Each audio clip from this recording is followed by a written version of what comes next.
ತಾಲೂಕಿನ ಅಮರಾಪುರ ಗ್ರಾಮದಲ್ಲಿ ಸರ್ಕಾರದ ಪಂಚ ಗ್ಯಾರಂಟಿ ಯೋಜನೆಗಳ ಅನುಷ್ಠಾನಕ್ಕೆ ನೇರ ನಿಗಾ ವಹಿಸುವ ಮಹತ್ವದ ಸಭೆ ನಡೆಯಿತು.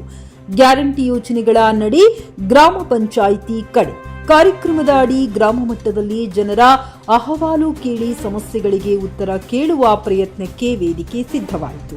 ಸಭೆಯನ್ನ ಉದ್ಘಾಟಿಸಿ ಮಾತನಾಡಿದ ಗಣ್ಯರು, ಪಂಚ ಗ್ಯಾರಂಟಿ ಯೋಜನೆಗಳು ಕಾಗದದಲ್ಲಿ ಉಳಿಯಬಾರದು, ಸಮಾಜದ ಕೊನೆಯ ವ್ಯಕ್ತಿಗೂ ತಲುಪಬೇಕೆಂದು ಸ್ಪಷ್ಟ ಸಂದೇಶ ನೀಡಿದರು. ಅರ್ಹ ಫಲಾನುಭವಿಗಳಿಗೆ ಅನ್ಯಾಯವಾದರೆ ಅದನ್ನು ಸರ್ಕಾರ ಸಹಿಸುವುದಿಲ್ಲ.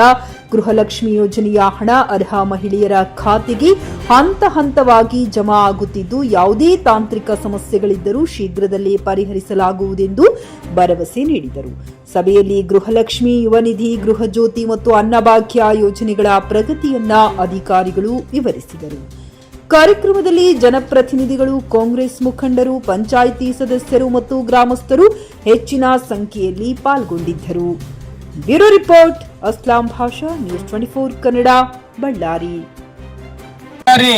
ಜಿಲ್ಲಾಡಳಿತ, ಜಿಲ್ಲಾ ಪಂಚಾಯತ್, ತಾಲೂಕು ಪಂಚಾಯತ್, ತಾಲೂಕು ಆಡಳಿತ ವತಿಯಿಂದ ಇಂದು ನಮ್ಮ ಅಮರಾಪುರ ಗ್ರಾಮ ಪಂಚಾಯತಿ ವ್ಯಾಪ್ತಿಯಲ್ಲಿ ಪಂಚ ಗ್ಯಾರಂಟಿ ಯೋಜನೆಗಳ ನಡೆ ಗ್ರಾಮ ಪಂಚಾಯತಿ ಕಡೆ ಅನ್ನುವಂತಹ ಕಾರ್ಯಕ್ರಮವನ್ನ ಕರ್ನಾಟಕ ಸರ್ಕಾರದ ವತಿಯಿಂದ ಸರ್ಕಾರದ ಮುಖ್ಯಮಂತ್ರಿಗಳಾಗಿರ್ತಕ್ಕಂಥ ಸನ್ಮಾನ್ಯ ಸಿದ್ದರಾಮಯ್ಯನವರು ಹಾಗೆ ಉಪಮುಖ್ಯಮಂತ್ರಿಗಳಾಗಿರ್ತಕ್ಕಂಥ ಸನ್ಮಾನ್ಯ ಶ್ರೀ ಜಿಲ್ಲಾಧ್ಯಕ್ಷರನ್ನು ಮಾಡಿದ್ದು, ತಾಲೂಕು ಅಧ್ಯಕ್ಷರನ್ನೆಲ್ಲ ಮಾಡಿದ್ದು ಕೂಡ ನಮ್ಮ ನಾಗೇಂದ್ರಣ್ಣನವರು ಮಂತ್ರಿಗಳಾಗಿರ್ತಕ್ಕಂಥ ಸಂದರ್ಭದಲ್ಲಿ ನನ್ನನ್ನು ಜಿಲ್ಲಾ ಗ್ಯಾರಂಟಿ ಸಮಿತಿ ಅಜಯ್ ಕುಂತ್ಗ ನಿನ್ನ ಸಮಸ್ಯೆ ಬಗೆಹರಿಸಕ್ಕಾಗಿ ಬಂದೀವಿ, ಕುಂತ್ಗ ನಿಂದ ಆಧಾರ್ ಕಾರ್ಡ್, ರೇಷನ್ ಕಾರ್ಡ್ ಎಲ್ಲ ಕೊಡ್ಬೇಕು ನೀನು ನಮ್ಗೆ.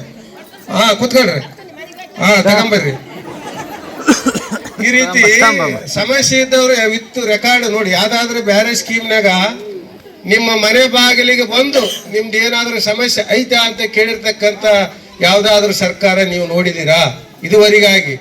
ನಾವು ಅಕ್ಕಿ ಕೊಡ್ತೀವಿ, ಹಣ ಕೊಡ್ತೀವಿ, ಮತ್ತೆ ಬಸ್ನಾಗ ಫ್ರೀ ಓಡಾಡಿಸ್ತಾ ಇದೀವಿ. ಯಾಕಂತಂದ್ರೆ ಅದೆಲ್ಲ ಮಾಡಿ ಜೊತೆಗೆ ಜಿಲ್ಲೆಯಲ್ಲಿ 21 ಜನ ಇದೀವಿ ನಾವು.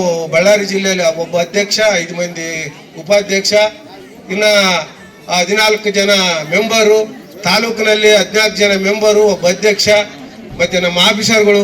ನಿಮ್ಮ ಮನೆ ಬಾಗಿಲಿಗೆ ಬಂದು ಏನಮ್ಮ ನಿಮಗೆ ದುಡ್ಡು ಬಂದತ ಇಲ್ಲ, ನಿಮ್ಮ ಬಸ್ನಾಗ ಕರ್ಕೊಂಡು ಹೋಗ್ತಾ ಇದಾರೆ ಇಲ್ಲ, ನಿಮ್ಮ ಮನೆಯಾಗ ಸ್ವಿಚ್ ಹೋಯ್ತಿದ್ರೆ ಕರೆಂಟ್ ಬರ್ತದೆ ಇಲ್ಲ ಅಂತ ಕೇಳ್ತಾ ಇದೀವಿ. ಇದಕ್ಕಿನ್ನ ಸರ್ಕಾರ ಯಾವ್ದಾದ್ರು ನೀವು ಹಿಂದೆ ನೋಡಿದ್ರಾ? ತೆಗ್ಗಿನಬೂದಾಳ್, ಹಸುಂಡಿ, ಬೇವನಹಳ್ಳಿ, ಕಗ್ಬೇವನಹಳ್ಳಿ, ಅಮರಾಪುರ, ಗ್ವಾಡ್ಯಾಳ್ ಮತ್ತು ಚಳವರ್ಗಿ ಮತ್ತು ವೈಕಗ್ಗಲ್, ಶಂಕರಬಂಡೆ, ರೂಪನಗುಡಿ, ಲಿಂಗದೇವನಹಳ್ಳಿ, ರಾಯಪುರ ಮತ್ತು ಉಳಿದಂಥ ಇಬ್ರಾಂಪುರ, ತುಳಿದಿಳಿದಂಥ ಮತ್ತೆ ಬೊಪ್ಪಕುಂಟೆ, ಮಿಂಚೇರಿ, ಸಂಜೂರಾಯನಕೋಟೆ, ಅಲ್ಕುಂದಿ, ಬೆಳಗಲ್ ತಾಂಡ, ಹೊನ್ನಳ್ಳಿ ತಾಂಡ, ಕೊಳಗಲ್ಲು ಎಲ್ಲ 61 ಗ್ರಾಮಗಳು ಮತ್ತು 3 ಕ್ಯಾಂಪ್ಗಳನ್ನು ಒಳಗೊಂಡಂಥ ಅವತ್ತು ನಮ್ಮ ಗ್ರಾಮಾಂತರದ ಬಳ್ಳಾರಿ 11 ವಾರ್ಡನ್ನು ಒಳಗೊಂಡಂಥ ಅವತ್ತು ನಮ್ಮ ಚುನಾವಣೆಯಲ್ಲಿ ನಾವು ಅವತ್ತು ನಿಮ್ಮೆಲ್ಲರಿಗೆ ಮಾತು ಕೊಟ್ಟಿದ್ವಿ. ಸಿದ್ದರಾಮಯ್ಯ ಸಾರ ಪರವಾಗಿ, DK ಶಿವಕುಮಾರ್ ಪರವಾಗಿ ಈ ಕ್ಷೇತ್ರದ ಜನಪ್ರಿಯ ಶಾಸಕರು, ಸೋಲಿಲ್ಲದ ಸಾರಾಧಾರ ಅಂತ ನಮ್ಮ ಬಿ ನಾಗೇಂದ್ರನವರ ಜೊತೆಗೆ ನಾವು ಅವತ್ತು ಬಂದು ನಿಮ್ಮ ಮನೆ ಬಾಗಿಲಿಗೆ ನಾವೆಲ್ಲರೂ ಮಾತು ಕೊಟ್ಟಿದ್ವಿ. ನಿಮ್ಮ ಮುಂದೆ ಬಂದು ಭರವಸೆಯನ್ನು ಕೊಟ್ಟಿದ್ದು, ಅದರಂತೆ ಇವತ್ತು ನಾವು ಪಂಚ ಗ್ಯಾರಂಟಿ ಯೋಜನೆಗಳನ್ನ ಕೊಟ್ಟೇ ಕೊಡ್ತೇವೆ ಅಂತೇಳಿ ಇವತ್ತು ಸರ್ಕಾರ ಪಕ್ಷ ಅಧಿಕಾರಕ್ಕೆ ಬಂದ ತಕ್ಷಣ ಸರ್ಕಾರದ ಮೂಲಕ ಇವತ್ತು 5 ಗ್ಯಾರಂಟಿ ಯೋಜನೆಗಳನ್ನ ನಿಮ್ಮ ಮನೆ ಬಾಗಿಲಿಗೆ ತಲುಪಿಸತಕ್ಕಂತ ಒಂದು ಸಾಧನೆ ನಮ್ಮ ಪಕ್ಷ ಮಾಡಿದೆ ಅಂತೇಳಿ ಈ ಸಭೆಯನ್ನು ಉದ್ದೇಶಿಸಿ ಮಾತನಾಡಿದಂತ, ಹಾಗೇನೆ ಈ ಒಂದು ನಾಗೇಂದ್ರಣ್ಣನವರ ಆದೇಶದ ಮೇರೆಗೆ ಇಂಥ ದೊಡ್ಡ ಮಟ್ಟದ ಕಾರ್ಯಕ್ರಮಗಳನ್ನ ಹಮ್ಮಿಕೊಂಡಿದ್ದೇವೆ ಪ್ರತಿಯೊಂದು ಗ್ರಾಮ ಪಂಚಾಯತಿಯಲ್ಲಿ ಅಂತೇಳಿ ಸಭೆಯನ್ನು ಉದ್ದೇಶಿಸಿ ಮಾತನಾಡಿದಂತ ನಮ್ಮ ನಾಗಭೂಷಣಗೌಡ ಸರ್ ಅವರಿಗೆ ತಮ್ಮೆಲ್ಲರ ಜೋರಾದ ಚಪ್ಪಾಳೆಯನ್ನ ತಟ್ಟುವ ಮುಖಾಂತರ ಧನ್ಯವಾದಗಳು. ಈಗ